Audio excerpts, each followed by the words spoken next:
그리스도인과 비그리스도인이 이제 나란히 서서 길을 가고 있었습니다. 그러다가 그리스도인이 그냥 돌뿌리에 딱 걸려가지고 탁 넘어져 버렸어요. 얼마나 아픈지요, 넘어지니까. 그래서 막 불평을 섞어가지고 막 욕을 했어요. 저놈의 저거 나쁜 돌 때문에 막 이렇게 욕을 한 거예요. 그러다가 조금 있다가 자기가 한 게 좀 하나님 앞에 죄송하니까 회개를 한 겁니다. 그러면서 이렇게 얘기를 했어요. 주님, 그리스도인으로 사는 것이 때로는 너무 힘들어요. 이렇게 얘기를 한 겁니다.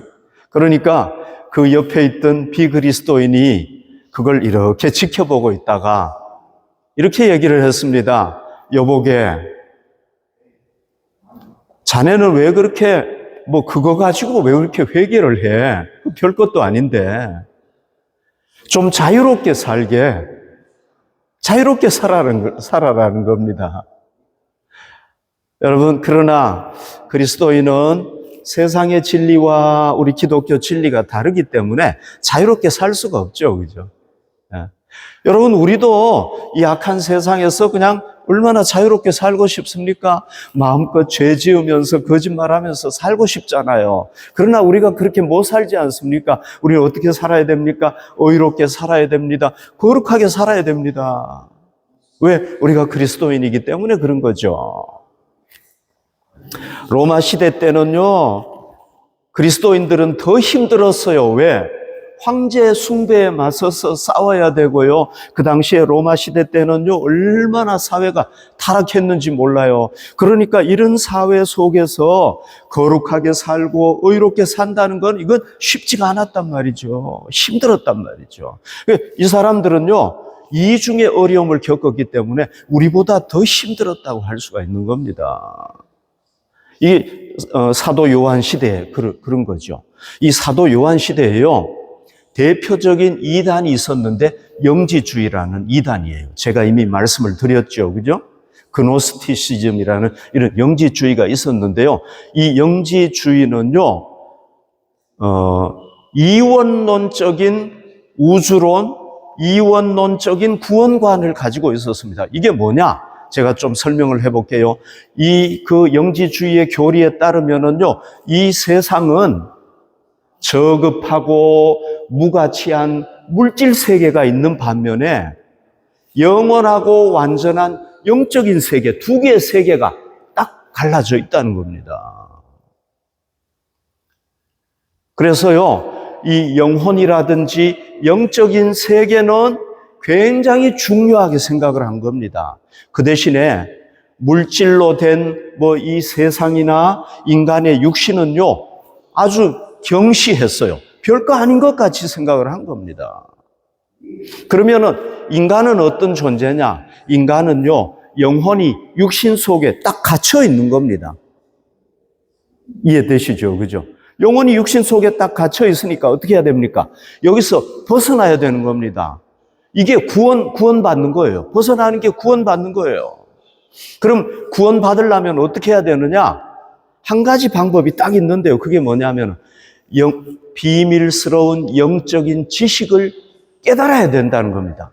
이 영적인 지식, 이걸 영지라고 얘기하는 겁니다. 이걸 깨달아야만이 영혼이 육신을 벗어나서 구원받을 수가 있는 겁니다.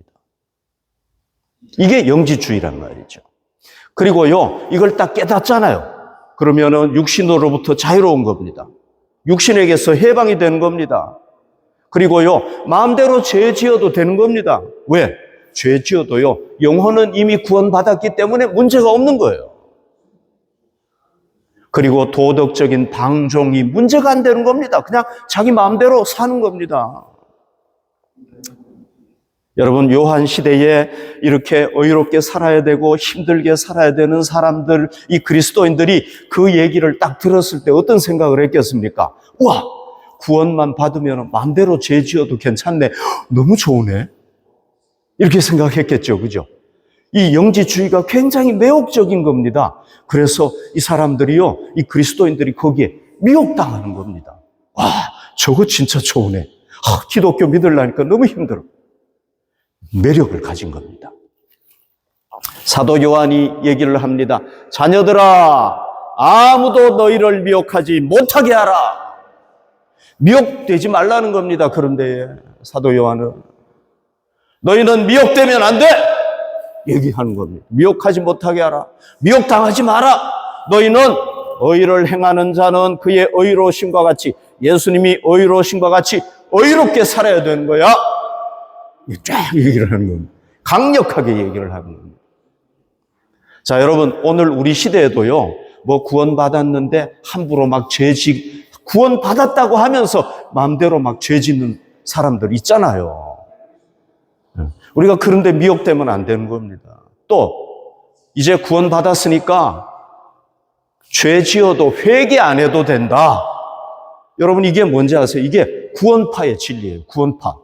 구원파는요, 이 사람이, 이 박옥수라는 사람이 지도자인데요. 요즘 프랑크푸르트에 막 이 사람이 뜬대요. 그러니까 여러분들 이 사람 뭐 광고지 보면 무조건 조심해야 돼요. 이 사람들은요, 예수님이 우리 원죄, 자범죄, 우리가 짓는 죄까지 다 용서했기 때문에 죄 지어도 회개할 필요가 없다는 거예요. 그 기독교 진리가 아니잖아, 그죠? 우리가 이런데 미혹되면 안 되는 겁니다.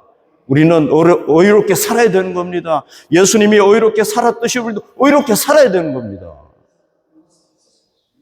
자, 그러면은 우리가 죄를 무시하는 이런 이단에게 미혹되면 안 되는 이유가 뭡니까? 우리는 왜 거룩하게 살아야 됩니까? 왜 의롭게 살아야 됩니까? 그 이유가 뭡니까? 그 이유는요, 죄가 어디서부터 시작이 되냐? 마귀에게서부터 시작됐기 때문에. 죄의 근원이 어디냐? 마귀이기 때문에 그런 겁니다. 8절 보십시오. 죄를 짓는 자는 마귀에게 속하나니 마귀는 처음부터 범죄함이라. 이 마귀는 처음부터 범죄한 존재예요. 네. 그래서요, 죄가 어디서부터 시작이 되었느냐 하면 이 마귀에게서 시작이 됐단 말이죠. 그러니까 죄를 짓는 자는 하나님에게 속한 것이 아니라 누구에게 속하는 겁니까? 마귀에게 속한 것이다. 그러니까 죄 지으면 안 된다는, 죄를 무시하면 안 된다는 겁니다. 아멘. 예수님도 얘기를 했습니다. 예수님도 요한복음 8장 44절 보십시오. 너희는 너희 아비 마귀에게 났으니 너희 아비의 욕심대로 너희도 행하고자 하느니라. 그는 처음부터 살인한 자요, 진리가 그 속에 없으므로 진리에 서지 못하고 거짓말을 할 때마다 제 것으로 말하나니 이는 그가 거짓말쟁이요 거짓의 아비가 되었습니다. 여러분, 이 마귀는요, 뭐가 없느냐 하면은 진리가 없어요. 속에 진리가 없어요. 그러니까 뭐 하느냐 하면은 맨날 거짓말 하는 겁니다. 죄를 짓는 겁니다. 죄가 거짓말이잖아요. 마귀는 뭐가 없느냐? 아예 진리가 없어요. 이 존재에게는. 그러니까 거짓말 할 수밖에 없고 죄 지을 수밖에 없다는 겁니다. 뭐라고 그랬습니까? 그가 거짓말쟁이요 거짓의 아비다 그랬죠. 거짓의 아비. 또요, 처음부터 살인한 자다 그랬잖아요. 이게 뭘 얘기하는 겁니까? 아담 하와를 이 뱀을 통해서 속여가지고 거짓말로 쫙 속여가지고 타락하게 만들잖아요. 그러니까 마귀는 뭡니까? 거짓의 아비인 거예요. 거짓의 아비. 처음부터 살인한 자다는 건 뭐 얘기하겠습니까? 이 마귀가 아담 하와가 타락하고 난 뒤에 가인을 움직여가지고 뭐 하게 한 겁니까? 동생 의로운 아벨을 죽이게 만들었단 말이죠. 그러니까 처음부터 살인한 자가 누구냐? 바로 마귀다. 그러니까 여러분, 죄는 어디에서 왔습니까? 죄가 하나님에게서 온 게 아니란 말이죠. 이게 별거 아닌 게 아니란 말이죠. 어디서 왔느냐? 마귀에게서 왔다는 겁니다. 그러니까 이게 중요한 겁니다. 이게 우리가 중요하게 생각을 해야 되는 겁니다. 마귀에게서 왔고 죄를 짓는 자는 누구에게 속한 겁니까? 하나님에게 속한 게 아니란 말이죠. 영지주의자들이 얘기하듯이 그게 아니란 말이죠. 죄를 짓는 자는 누구에게 속하느냐? 마귀에게 속하기 때문에 사도 요한은 뭐라고 얘기합니까? 강력하게 얘기하는 겁니다. 죄를 지으면 안 된다. 그런데 넘어가면 안 된다. 의롭게 살아야 된다 하고 얘기하는 겁니다. 또 다른 이유가 있는데요. 그건 뭐냐 하면은, 그래서 이 마귀의 뒤에는 누가 있느냐? 죄의 뒤에는 누가 있느냐? 이 마귀가 있는 거예요. 마귀가 쫙 조종하는 거예요. 그러니까 사람이요, 일생 죄에서 못 벗어나는 거예요. 자기는 벗어나고 싶은데 안 되는 거예요. 왜? 마귀가 이 뒤에서 쫙 조종하기 때문에 안 되는 거예요. 저는 성경을 통해서 그걸 깨달았어요. 죄의 뿌리가 쫙 어디냐? 마귀예요, 마귀. 자, 두 번 또 다른 이유가 있는데 그건 뭐냐? 예수님 때문이에요. 예수님이 뭐 하기 위해서 왔습니까? 마귀를 멸하기 위해서 오셨단 말이에요. 여기 보십시오. 하나님의 아들이 나타나신 것은 뭘 하려고 하심이라? 마귀의 일을 멸하려 하심이라. 하나님의 아들이 왜 나타났느냐? 마귀의 일을 멸하기 위해서라는 거죠. 아담 하와가 타락했을 때 하나님께서는 벌써 메시아를, 구세주를 보내주실 것을 약속을 했습니다. 그러면서 두 가지 메시아가 하는 역할이 있어요. 첫 번째는 뭡니까? 마귀를 멸하는 거예요. 두 번째는 죄에서 우리를 구원하는 겁니다. 아멘. 두 가지 약속을 했잖아요. 창세기 3장 15절에 보면 나오지 않습니까? 예수님은 오셔가지고 뭐 했습니까? 이 귀신 들린 자를 고쳤습니다. 많이 고쳤잖아요. 이게 뭘 상징하는 겁니까? 왜 귀신이 들린 겁니까? 귀신은 마귀의 하수인이단 말이죠. 마귀의 조종에 놀아나니까 예수님이 이 귀신 들린 사람들, 귀신을 다 쫓아낸 거예요. 이게 뭐냐면 마귀를 멸하기 위해서 오셨다는 걸 보여주는 겁니다. 그래서 그렇게 많은 귀신을 쫓아낸 겁니다. 그리고 예수님은 어떻게 합니까? 마지막에 우리를 죄와 죽음에서 구원하기 위해서 십자가 지시고 본인이, 예수님 자신이 생명을 바치는 거예요. 왜 그렇게 한 겁니까? 마귀를 멸할 뿐만 아니라 우리 마귀의 노예가 되어서, 죄의 노예가 되어서 살아가는 우리를 그 죄와 죽음에서 다 건져내시기 위해서 그렇게 하셨단 말이죠. 할렐루야. 그래서요, 그런데도 불구하고 안타깝게도 마귀는요, 언제까지 활동합니까? 종말까지 활동하는 거죠. 그죠? 그래서 이 세상에는 누가 있느냐 하면요, 이름으로 하나님의 자녀들과 마귀의 자녀들이 있는 거예요. 끝까지. 예수님 재림할 때까지는 있는 거예요. 여러분, 마귀의 자녀들은 뭘 못하느냐 하면은요, 무릇 의를 행하지 아니하는 자나 또는 그 형제를 사랑하지 아니하는 자는 하나님께 속하지 않았다는 거예요. 그러니까 마귀의 자녀들은 뭘 못하느냐 하면 의롭게 살지를 못해요. 이 사람들은 항상 죄 짓고 살아야 시원한 거예요. 그리고 사랑을 못해요. 이 사람들은 이웃을 사랑하고, 사랑? 무슨 놈의 사랑이야? 사랑을 못한다는 거예요.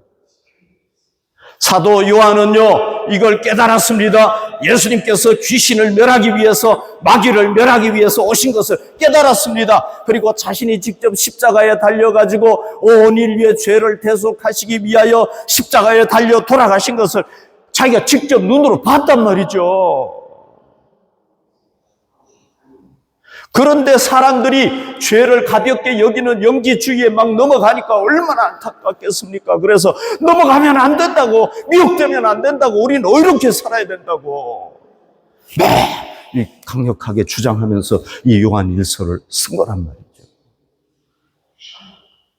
그러니까 여러분, 우리가 뭘 깨달아야 되겠습니까? 우리가 깨달아야 될 것, 죄의 뿌리는 하나님이 아니라 누굽니까? 마귀라는 것, 이걸 깨달아야 됩니다. 예수님께서 왜 오셨느냐? 그 마귀의 죄의 근원인, 그 죄의 근원인 마귀와 우리의 죄를 멸하기 위해서 오셨다. 이걸 우리가 깨달아야 되는 겁니다. 그리고 죄를 가볍게 여기거나 뭐 구원받고 난 뒤에는 그냥 마음대로 살아도 돼, 뭐 회개 안 해도 돼, 이러는 거 우리가 절대 아니야 할 수 있어야 된단 말이죠. 이런 미혹이 닥쳐올 때 우리가 미혹되면 안 되는 겁니다. 아멘. 그리고 우리는 절대로 마귀의 자녀로 살면 안 되는 거예요. 우린 누구의 자녀로 살아야 됩니까? 하나님의 자녀로 힘들고 어렵지만은 의롭고 거룩한 자녀로 살아야 될 줄로 믿습니다. 자, 그러면은 우리가 이렇게 살려면 어떻게 해야 됩니까? 의로운 하나님의 자녀로 이단에 미혹당하지 아니하고 마귀의 자녀가 되지 아니하고 그렇게 살려면 어떻게 해야 됩니까? 첫 번째로 성령님을 의지해야 되는 거예요. 성령님. 여기 보십시오. 하나님께로부터 난 자마다 죄를 짓지 아니하나니 이는 하나님의 씨가 그의 속에 있다는 거예요. 하나님의 씨가. 그도 범죄하지 못하는 것은 하나님께로부터 났습니다. 진정으로 하나님의 자녀로 다시 태어난 사람 죄를 이기게 된다는 겁니다. 여러분, 여기 하나님의 씨가 뭡니까? 하나님의 씨. 하나님의 씨는 바로 누굴 얘기하느냐 하면 성도의 마음속에 와 계신 성령님을 얘기하는 겁니다. 그러니까 이 성령님이 우리에게 언제 오십니까? 성령님이 우리에게 언제 오십니까?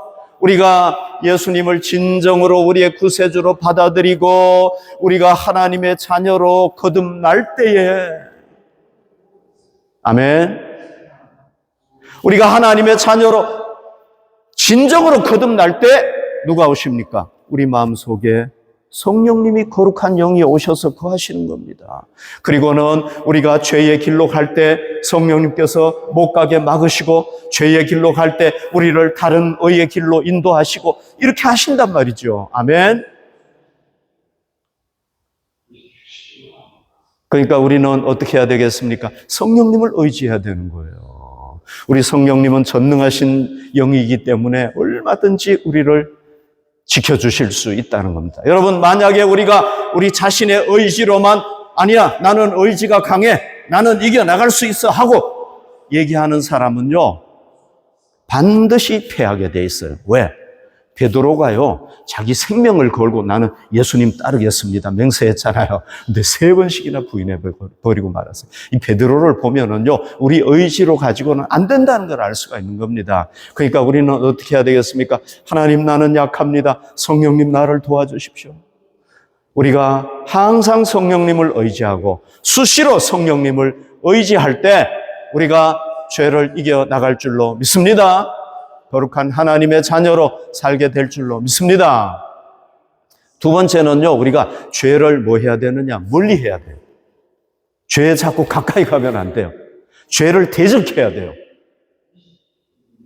여러분, 이 마귀의 자녀의 모델이 누굽니까? 가인이에요. 가인이 마귀의 자녀의 모델인 겁니다. 이 가인을 보면은요, 가인과 아벨이 있었잖아요. 아벨은 의롭게 살았고 가인은 악하게 살았단 말이죠. 두 사람이 뭘 드렸습니까? 하나님 앞에 제사를 드렸는데 아벨은 하나님께서 제사 의로우니까 쫙 의롭게 드리니까 쫙 받고 가인은 안 받았어. 의롭게 안 살아. 얘는. 그러니까 이 가인이 어떻게 합니까? 창세기 4장 6절 여호와께서 가인에게 이르시되 내가 분하여 하면 어찌 됨이며 안색이 변하면 어찌 됨이냐. 그러니까요, 가인이요, 이걸 딱 보고 난 뒤에 내가 의롭게 살지 못하니까 하나님께서 안 받으시는구나 하고 딱 회개하고 깨달아야 되는데 어떻게 한 거예요? 동생을 보면서 막 얼굴이 붉으락푸르락 하면서 저놈 시기를 가지게 된 겁니다. 그리고 분노하게 된 거예요. 저놈은 저거 왜 받았지? 분노하게 된 거예요. 우리가요, 가인같이 범죄하는 첫 번째 단계가 뭐냐 하면은요, 감정적으로 악하게 반응하는 거예요. 감정적으로 악하게 반응하는 거예요. 감정적으로 나쁘게 반응하는 게 이 첫 번째 상태인 거예요. 그러니까 우리가 지금 혹시 감정적으로 악하게 반응하는 부분이 있다면은 이걸 빨리 우리가 기도하든지 아무튼 소멸시키도록 노력해야 되겠죠. 더 죄로 나아갈 수가 있단 말이죠. 그러니까 이렇게 딱 하니까요, 하나님께서 어떻게 하느냐 하면은 창세기 4장 7절에 보면 경고를 하는 겁니다. 내가 선을 행하면 어찌 낯이 듣지 못하겠느냐? 하나님 딱 맞는 말씀 하시는 거죠. 그죠? 선을 행하지 아니하면 죄가 문에 엎드려 있느니라. 죄가 너를 원하나 너는 죄를 다스릴지니라. 하나님께서 이 가인이 앞으로 죄 안 짓도록 딱 얘기를 하는 겁니다. 그러니까 죄를 다스릴지어다 이렇게 딱 얘기를 했잖아, 그죠? 그러니까 여러분, 우리가 가인처럼 이렇게 얘기를 했죠, 그죠? 자, 그 다음에 보십시다. 그러니까 이 가인이요, 어떻게 하느냐 하면은, 하나님이 이렇게 딱 경고를 했으면 들어야 되잖아요. 안 듣는 거예요. 여러분, 하나님은 우리에게 뭘 통해서 말씀하십니까? 양심을 통해서 말씀하시잖아요. 그죠? 우리의 양심을 주셨잖아요. 너 그렇게 하면 안 돼. 얘기한단 말이죠. 그러나 가인은 어떻게 합니까? 죄를 다스리는 것이 아니라 내 동생을 죽여버려야 되겠다. 이렇게 마음의 결심을 하는 겁니다. 그러니까 우리가 가인처럼 죄 짓는 두 번째 단계가 뭐냐면 결심하는 거예요.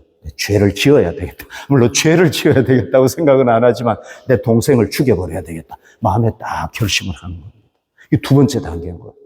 여러분, 혹시 우리 마음속에 이런 결심이 서 있다면 우리 빨리 이거 제거해버려야 되는 겁니다. 안 그러면 그 다음 단계로 이제 나가는 겁니다. 요렇게 딱 결심을 하잖아요. 그러면 이제 누가 역사하느냐 하면은 마귀가, 요거는 내 밥이네. 탁 역사하는 거예요. 왜? 자기가 마음대로 해도 되거든. 12절, 가인같이 하지 말라. 그는 악한 자에게 속하여 그 아우를 죽였다. 여러분, 악한 자가 누굽니까? 마귀 아닙니까? 마귀에게 속하여 누구를 죽였다고요? 그 아우를 죽였다. 어떤 이유로 죽였느냐? 자기의 행위는 악하고 그의 아우의 행위는 의로움이라. 여기 죽였다는 얘기가요, 원어상으로 보면은 사랑이 없이, 자비한 마음도 없이 그냥 잔인하게 죽여버렸다는 겁니다. 잔인하게 그냥. 여러분, 어떻게 형제를 죽일 수가 있겠습니까? 아무 약한 사람이라도. 자기 형제인데 자기와 같이 피를 받은 사람이잖아요. 어머니의 몸속에서 같이 나온 사람이잖아요. 그런데 어떻게 이렇게 잔인하게 죽일 수가 있습니까? 이건 마귀의 짓이랍니다. 마귀가 너 죽여버려. 너 기회 딱 보다가 어떻게 죽일래? 그냥 돌로 죽이고 칼로 죽이고 막 비참하게 죽여버려. 다시는 못 살아나게. 마귀가 속삭이는 대로 그냥 따라가는 겁니다. 그래서 비참하게 죽여버리는 거예요. 그래서 우리가 가인처럼 죄 짓는 세 번째 단계가 뭐냐? 행동으로 옮겨버리는 거예요. 그래도 행동으로 안 옮기면은 가능성이 있잖아요. 그죠? 행동으로 행동으로 옮겨버려. 우리가 만약에 행동으로 옮기려고 하는 게 있으면 우리 행동으로 옮기면 안 되는 거예요. 자, 행동으로 이렇게 쫙 옮겨버리고. 그때 하나님께서 뭐라고 얘기하느냐 하면 심판을 선언하십니다. 너는 이렇게 심판을 받을 거야. 그러면 그때 어떻게 해야 되는 겁니까?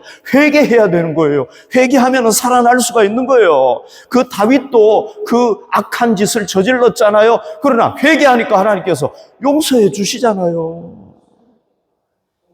베드로도 여러분 어떻게 예수님을 3번 부인할 수 있습니까? 그러나 회개하니까 정말로 통곡하면서 회개의 눈물을 흘리니까 어떻게 합니까? 용서해 주시잖아요. 다시 사도로 세워주시잖아요. 안 해. 회개 안 해. 나는 회개 안 해. 그냥 keep going 가버리는 거예요. 그러니까 어떻게 되는 거예요? 결국은 이 가인은 인류 역사상 최초로 의로운 아우를 잔인하게 살인한 살인마, 살인자, 형제를 죽인 살인자, 이렇게 낙인이 딱 찍혀 있는 거예요. 여러분, 우리가 죄를 행동으로 옮겼다고 할지라도 우리에겐 소망이 있어요. 끝이 아니에요. 뭐 해야 됩니까? 진정으로 회개해야 됩니다. 아멘. 어떤 죄인이든지 간에 정말 하나님 앞에 나와가지고 하나님 내가 잘못했습니다. 진정으로 회개하는 사람에게는요, 하나님이 용서하실 줄로 믿습니다. 한평 강도도 용서하셨잖아요. 하나님께서 용서하실 줄로 믿습니다. 그런데 죄를 짓고도 회개하지 않으면은요, 어떻게 됩니까? 요한계시록 20장 10절, 또 그들을 미혹하는 마귀가 불과 유황못에 던져지니 거기는 그 짐승과 거짓 선지자도 있고 그 외에도 악하게 살아갔던, 하나님을 믿고 의롭지 않게 살아갔던 많은 사람들이 세세토록 밤낮 괴로움을 받으리라. 이렇게 되는 거예요. 그러니까 우리는 어떻게 해야 되겠습니까? 이렇게 되지 말아야 되겠죠. 그죠? 이런 결과가 오면 안 되겠죠. 그죠? 그래서 우리는 어떻게 해야 되겠습니까? 죄 지어도 괜찮아. 뭐 죄 좀 짓는데 어때? 이런데 미혹에 넘어가면 안 되는 겁니다. 그건 마귀로부터 온 거란 말이죠. 우리는 어떻게 살아야 됩니까? 의로운 하나님의 자녀로 살아야 될 줄로 믿습니다. 물론 우리는 다 부족해요. 성령님 의지해야 되겠죠. 그죠? 더 자라가도록 우리가 노력해야 될 줄로 믿습니다. 아멘. 우리 함께 찬양